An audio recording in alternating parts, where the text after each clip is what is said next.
Iran Israel America యుద్ధంలో అనవసరంగా Gulf దేశాలు నలిగిపోతున్నాయి. గల్ఫ్ దేశాల్లో మరి ముఖ్యంగా దుబాయ్ అల్లాడిపోతోంది. దుబాయ్లో ఇప్పుడు బూడిద పెద్ద మొత్తంలో ఆ ప్రాంతాన్నంతా చుట్టుముట్టేసింది. దుబాయ్లో బాంబుల వర్షం కురిపిస్తోంది ఇరాన్. సెంట్రల్ దుబాయ్లో వందల డ్రోన్లు మిసైళ్లతో అటాక్ చేస్తోంది. అమెరికా బ్యాంకులు స్థావరాల టార్గెట్గా ఈ దాడులు జరుగుతూ ఉన్నాయి. దుబాయ్ ఇంటర్నేషనల్ ఫైనాన్షియల్ సెంటర్ పైన ఇరాన్ అటాక్ చేసింది. అమెరికా బ్యాంకులకు ఆర్థిక కేంద్ర బిందుగా ఉన్నటువంటి బిల్డింగ్ పైన కూడా బాంబులతో దాడి చేసింది ఇరాన్. అయితే దుబాయ్ జుమేరా బీచ్ వద్ద డ్రోన్లతో దాడులు చేయడంతో ఇరాన్ బాంబులతో దుబాయ్ అంతా దద్దరిల్లిపోతోంది. దేశం వదిలి సంపన్నులు సామాన్యులంతా కూడా వేరే ప్రాంతాలకు వెళ్తున్నారు. మీరు విజువల్లో చూస్తున్నారు బూడిద. ఆ ఆకాశంలో నల్లని మేఘంలా కనిపించడంతా కూడా బూడిద. అదంతా పొగ మరియు బూడిదకు సంబంధించినటువంటి దృశ్యాలు. మీరు దుబాయ్ జుమేరా బీచ్ సంబంధించినటువంటి బాంబు సంఘటన గురించి గూగుల్లో సెర్చ్ చేసినా కూడా ఇవే విజువల్స్ వస్తాయి. సో దుబాయ్ ప్రాంతం అంతా కూడా ఆకాశంలో మొత్తం బూడిద చెలరేగుతోంది, బూడిద కనబడుతోంది. సో అక్కడ కొంత ఇబ్బందికర పరిస్థితి ఉంది. సో అమెరికా ఇరాన్ ఇజ్రాయెల్ యుద్ధంలో అనవసరంగా ఇప్పుడు దుబాయ్ నలిగిపోతోంది. దుబాయ్ పూర్తిగా మయమైపోతోంది. హెవెన్ నగరంగా ఉన్నటువంటి దుబాయ్ కాస్త ఇప్పుడు ఈ యుద్ధం కారణంగా అమెరికా స్థావరాలపైన, అమెరికా రన్ చేసే బ్యాంకులపైన, అమెరికాకు సంబంధించిన ఆర్థిక బిల్డింగ్లపైన బాంబుల మోత మోగిస్తోంది ఇరాన్. సో ఇక్కడ ఇరాన్ ఏం చెప్తోందంటే, మేము దాడి చేస్తోంది దుబాయ్ పైన కాదు, అమెరికా పైనే. మరి దుబాయ్పై దాడి చేస్తే అమెరికా పైన ఎలా ఉంటుందంటున్నారా? అమెరికాకు సంబంధించినటువంటి ఎయిర్ బేసెస్ దుబాయ్లో ఉన్నాయి. అమెరికాకు సంబంధించినటువంటి బ్యాంకులు దుబాయ్లో ఉన్నాయి. అమెరికాకు సంబంధించి కొన్ని ఫైనాన్షియల్ సెంటర్స్ దుబాయ్లోనే ఉన్నాయి. వీటన్నిటిపైన దాడి చేయడంతో అమెరికా నష్టపోతుంది, కానీ దుబాయ్కి ఏం కావడం లేదు. సో దుబాయ్ అమెరికాకు సహకరించకుండా ఉంటే నేను ఆ దాడి చేసేవాడినే కాదు. ఇప్పుడు దుబాయ్లో ఉన్నటువంటి అమెరికన్ స్థావరాలపై దాడి చేస్తుంటే దుబాయ్పై దాడి అవ్వదు, కేవలం అమెరికా పైన దాడవద్దు అంటోంది ఇరాన్.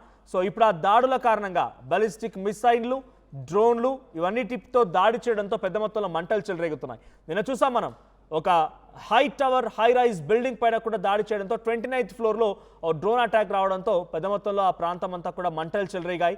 సో ఆ మంటలు చెలరేగడంతో సిచ్యువేషన్ మళ్ళీ కంట్రోల్ తీసుకోవడానికి చాలా సమయం పట్టింది. ఇప్పుడు కూడా అదే సిచ్యువేషన్. ఒక ఫైనాన్షియల్ సెంటర్ బిల్డింగ్ పైన, అమెరికా ఆర్థికానికి సంబంధించినటువంటి బ్యాంకుల కేంద్రంగా ఉన్నటువంటి బిల్డింగ్ల పైన దాడులు జరగడంతో పాటుగా జుమేరా బీచ్ పైన కూడా దాడులు జరిగాయి. డ్రోన్స్తో అటాక్ చేస్తోంది, మిసైల్స్ ఉపయోగిస్తోంది. వీటిని ట్యాకిల్ చేయడం కోసం మరి అమెరికా ఏమాత్రం ఎఫర్ట్స్ పెడుతుందనంటే కనుక వీటిని ట్యాకిల్ చేయడం కోసం ఇంటర్సెప్టర్స్ని యూజ్ చేయాలి. నేను గతంలో చెప్పుకొచ్చాను, 30 లక్షల రూపాయల డ్రోన్ వాడితే దాన్ని ట్యాకిల్ చేయడానికి, దాన్ని హోల్డ్ చేయడానికి 40 కోట్ల రూపాయల ఇంటర్సెప్టర్స్ వాడాల్సి వస్తుంది. దీంతో డ్యూ టు ల్యాక్ ఆఫ్ ఇంటర్సెప్టార్స్ కూడా సుమారుగా 1000 వరకే మిగిలి ఉన్నాయి. ఇది 2 రోజుల క్రితం ముచ్చట నేను చెప్పేది, కానీ ఇప్పటికీ అవి పూర్తిగా అయిపోయి ఉంటాయి. సో ఇంటర్సెప్టార్స్తో వాటిని ట్యాకిల్ చేయడం అంటే కొంత ఆర్థికంగా కూడుకున్న అంశం కాబట్టి డ్రోన్లు ఎక్స్పెక్ట్ చేస్తోంది. ఆ డ్రోన్లు కూడా ఇంటర్సెప్టర్లుగా మాదిరిగా మారిపోయి ఆ డ్రోన్లతో దాడి చేయొచ్చు. సో డ్రోన్లు ఉన్నవి ఉక్రెయిన్ దగ్గర. ఉక్రెయిన్ నుంచి ఆ డ్రోన్ల సహాయాన్ని కోరింది అమెరికా ఆ సహాయం తీసుకొని దుబాయ్కి ఇస్తే, దుబాయ్లో ఉన్నటువంటి అమెరికన్ సైనిక స్థావరాల్ని కాపాడుకోవడం కోసం దుబాయ్ వాటిని ఇంటర్సెప్టర్స్ ఉపయోగించే అవకాశం ఉంది. కానీ ఇక్కడ జరుగుతుంది ఏంటంటే, కంప్లీట్గా ఎప్పుడైతే దుబాయ్కు ఉన్నటువంటి అమెరికా రాడార్ సిస్టమ్ ఫెయిల్ అయిపోయిందో, పాట్రాయిడ్ PAC-3 ఇది రాడార్ సిస్టమ్. సో ఇవి మీడియం రేంజ్ 50 నుంచి 50 కిలోమీటర్ వరకు, 10 నుంచి 50 కిలోమీటర్ దూరం ఉన్నటువంటి ఆ డ్రోన్ని డైరెక్ట్గా గాల్లోనే పేల్చి హతమార్చగల సత్తా ఉన్నటువంటి ఒక డిఫెన్స్ సిస్టమ్ ఇంటర్సెప్టార్స్ ఇది. ఇంకొకటి థాడ్ అని ఉంటుంది. సో ఆ థాడ్ ఇంటర్సెప్టర్ వచ్చేసి 150 కిలోమీటర్ వరకు, 100 నుంచి 150 కిలోమీటర్ దూరంలో ఉండగానే ఆ డ్రోన్ని పేల్చేయగల సత్తా ఉన్నటువంటి రాడార్ సిస్టంలో ఒక ఇంటర్సెప్టార్. ఈ 2 ఇంటర్సెప్టార్లు కూడా ఇప్పుడు హోల్డ్ ఆన్లో ఉన్నాయి.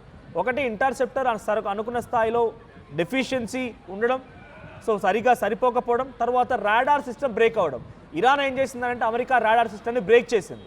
దీంతో ఎటువైపు నుంచి మిసైల్ వస్తుంది, ఎటువైపు నుంచి డ్రోన్ వస్తుంది అని కూడా పసిగట్టడానికి అమెరికాకి కష్టంగా మారింది. అమెరికా ఇన్ ద సెన్స్ దుబాయ్కి కష్టంగా మారింది. దుబాయ్ ఇచ్చినటువంటి రాడార్ సిస్టమ్ ఇప్పుడు అమెరికా వాడుతోంది.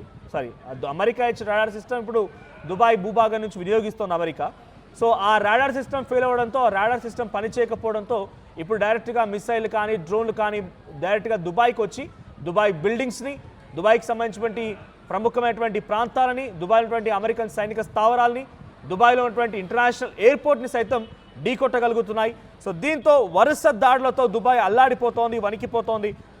దుబాయ్లో గగనతలం మొత్తం కూడా బూడిదతో నిండిపోయింది, మేఘాల్లాగా ఆ బూడిదంతా మారిపోయింది. సో ఇప్పుడు ఆ బూడిదంతా కూడా మరి దుబాయ్ నగరాన్ని, హెవెన్ నగరంతో ఉన్నటువంటి ఆ నగరాన్ని ఒక భయంకరమైన నగరంగా చూస్తూ ఉన్నారు. అక్కడి ప్రజలంతా కూడా ఒక్కొక్కరిగా అక్కడి నుంచి వేరే ప్రాంతాలకు తరలి వెళ్తూ ఉన్నారు. ఇప్పటికే కేవలం భారతీయులు మాత్రమే 60,000 పైచిలకు భారతీయులు తిరిగి దుబాయ్ నుంచి వచ్చేసారు. దుబాయ్లో భారతీయుల సంఖ్య 15 లక్షలుగా ఉందని చెప్పి తెలుస్తోంది. సో 60,000 పైచిలకు మంది ఆల్రెడీ రిటర్న్ అయిపోయారు, తిరిగి మళ్ళీ భారత్లో అడుగుపెట్టారు. సో ఇంకా ఇలాగా కనుక యుద్ధం కంటిన్యూ అయితే ఇంకా దుబాయ్ మరింతగా క్షీణించిపోయే అవకాశం ఉంది. ఒక హెవెన్ నగరం కాస్త ఫైనాన్షియల్గా స్టేబుల్గా ఉన్న నగరం కాస్త పూర్తిగా అల్లాడిపోయే అవకాశం ఉంది. సో ఇప్పుడు మనం చూస్తోంది జుమేరా బీచ్ సంబంధించినటువంటి విజువల్స్ కూడా కనబడుతున్నాయి మీకు. సో జుమేరా బీచ్ దగ్గర కూడా ఒక దాడి జరిగింది, డ్రోన్ అటాక్ జరగడంతో అక్కడ కూడా పెద్ద మొత్తంలో ఆస్తి నష్టం వాటింది. ఒక హైటెన్షన్ వాతావరణం నెలకొంది. మిసైల్స్, ఇంటర్సెప్టార్స్ ఇవేమి కూడా పనిచేయడం లేదు వాటిని ట్యాకిల్ చేయడం కోసం. చిన్నవే డ్రోన్లతోనే దుబాయ్ నగరాన్ని మొత్తాన్ని అల్లాడిస్తోంది ఇరాన్.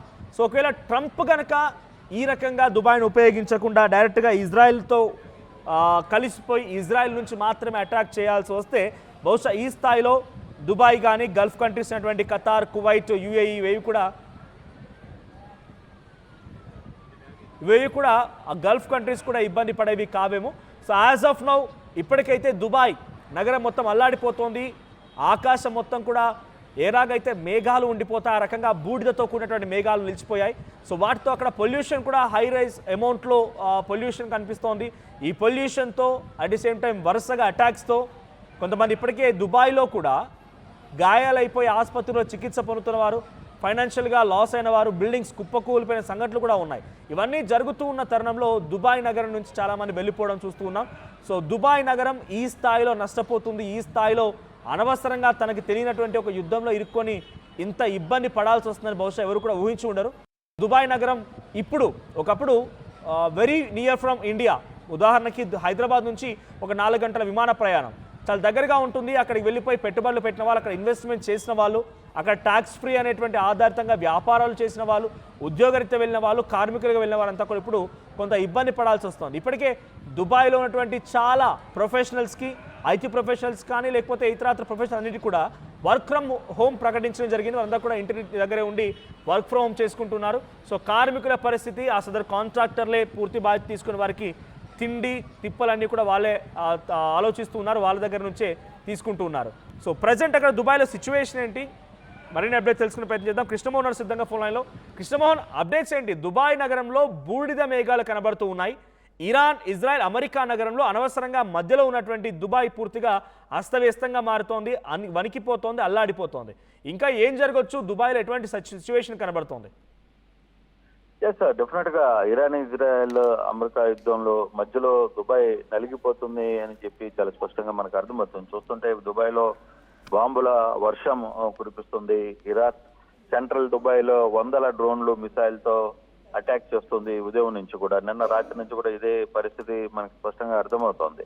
ప్రధానంగా దుబాయ్ లోని అమెరికా బ్యాంకులు, స్థావరాలు టార్గెట్ గా చేసుకుని ఈ దాడులు నిర్వహిస్తున్న పరిస్థితి అయితే చాలా క్లియర్ గా మనం చూస్తున్నాం. అయితే బేసిక్ గా ఇందులో ఒక చిన్న ఇష్యూ కూడా ఉంది. దాదాపుగా దుబాయ్ లో ఉన్న కొంతమంది ఇండియన్స్ కావచ్చు, ఇతర రాష్ట్రాలకు సంబంధించిన సంపన్న పరులు అందరూ కూడా వారి దేశాలకి తిరిగి వెళ్ళిపోతున్నారు. అంటే దుబాయ్ లో మనం ఇంకా సేఫ్ కాదు, దుబాయ్ లాంటి పరిస్థితులు మనం ఆడ ఉండలేము అనేది. అదే చాలా మంది ఇండియా నుంచి కావచ్చు, వివిధ దేశాల నుంచి దుబాయ్ లో వివిధ వృత్తిపరంగా పనులు చేయడానికి కార్మికులుగా లేకపోతే ఇంకొకటిగా అక్కడికి వెళ్ళిన చాలా మందిని స్థానిక దుబాయ్ అక్కడ ఉన్న వాళ్ళు భోజనం కావచ్చు, ఇతర సదుపాయాలు కల్పించాల్సిన పరిస్థితి రావడం, అవన్నీ కూడా కొంత బర్డెన్ గా మారుతుంది. ఎక్కడికక్కడ ఇరాన్ చేస్తున్న దాడులు పూర్తిగా కూడా అమెరికాకు సంబంధించి అక్కడ ఉన్న బ్యాంకుల ఆర్థిక కేంద్రాలుగా ఉన్న బిల్డింగ్స్ మీద బాంబులు దాడి చేయడం, తర్వాత దుబాయ్ ఇంటర్నేషనల్ ఫైనాన్షియల్ సెంటర్ మీద కూడా ఇందాక దాడులు చేసిన పరిస్థితిని మనం చూసాం. అలాగే దుబాయ్ జుమేరా బీచ్ వద్ద కూడా డ్రోన్ దాడులు చేసింది. ఇరాన్ బాంబులతో కంప్లీట్ గా కూడా దుబాయ్ దద్దరెళ్ళిపోతుంది. చాలా మంది సంపన్నులు, సామాన్యులు దుబాయ్ నుంచి ఎప్పుడెప్పుడు వెళ్ళిపోదామా వెనక్కి అని కొందరు చార్టర్డ్ ఫ్లైట్లలో, కొంత ప్రత్యేకమైన వారి సొంత విమానాల్లో కూడా తిరిగి వెనక్కి వచ్చేస్తున్న పరిస్థితులు కూడా మనం చూస్తున్నాం. అంటే ప్రధానంగా భారతదేశం నుంచి చాలా మంది దుబాయ్ లో ఉంటున్న పరిస్థితులు చూసాం. సినిమా స్టార్స్ కావచ్చు, లేకపోతే పెద్ద పెద్ద వ్యక్తులు కావచ్చు, సంపన్నులు కావచ్చు, వీళ్ళందరూ కూడా దుబాయ్ లో ఉంటున్న నేపథ్యంలో ఒక్కసారిగా దుబాయ్ నుంచి వెనక్కి రావాల్సిన పరిస్థితి వచ్చేస్తుంది. వరుసగా జరుగుతున్న ఇరాన్ చేస్తున్న దాడులు పెద్ద ఎత్తున అక్కడ ఆందోళనకు గురి చేస్తుంది.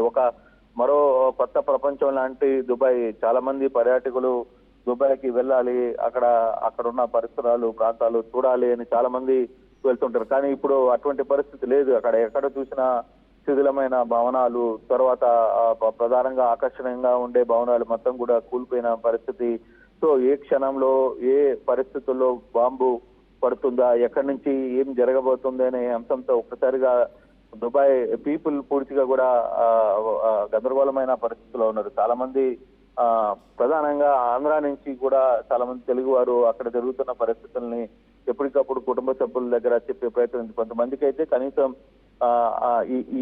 ఈ సంఘటనలతో ఫోన్లు చేయడానికి కావచ్చు, ఇంటర్నెట్ వ్యవస్థ, తర్వాత కమ్యూనికేషన్స్ అన్ని కూడా ఎక్కడికక్కడ ఆగిపోయాయి. వాళ్ళ బంధువులతో మాట్లాడే పరిస్థితి లేదు, ఏం జరుగుతుందో తెలియని పరిస్థితి.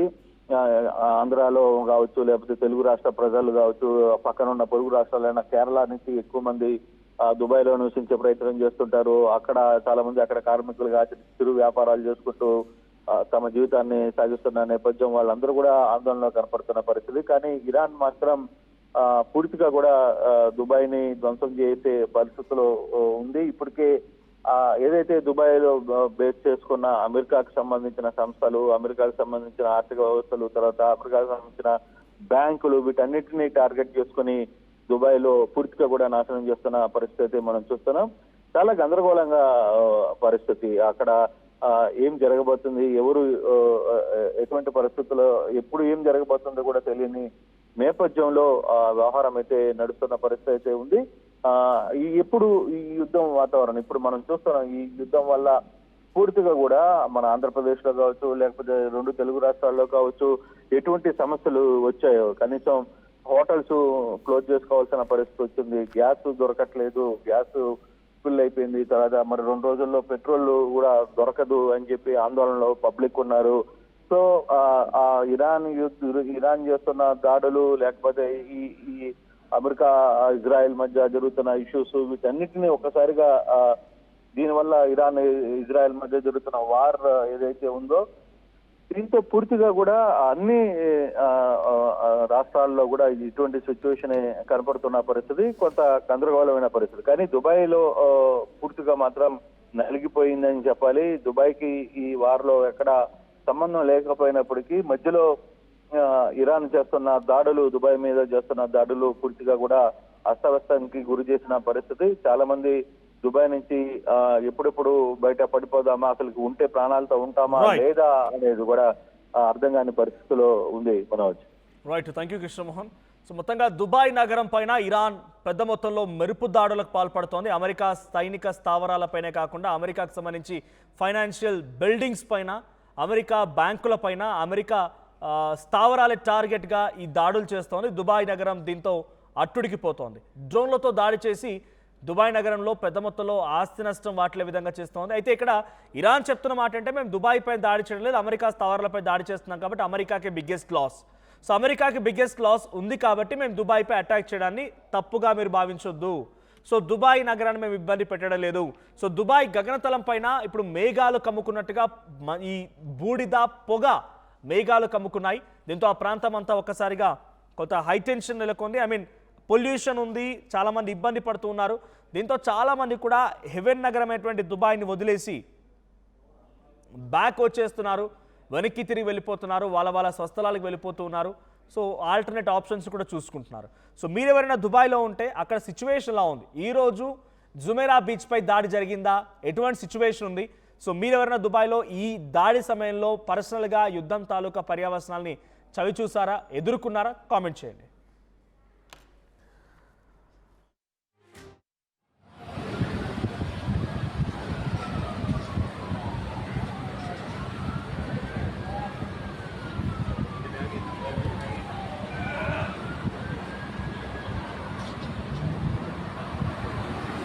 అసలైన తొలి వెలుగు. Follow WhatsApp at Toli Velugu Official.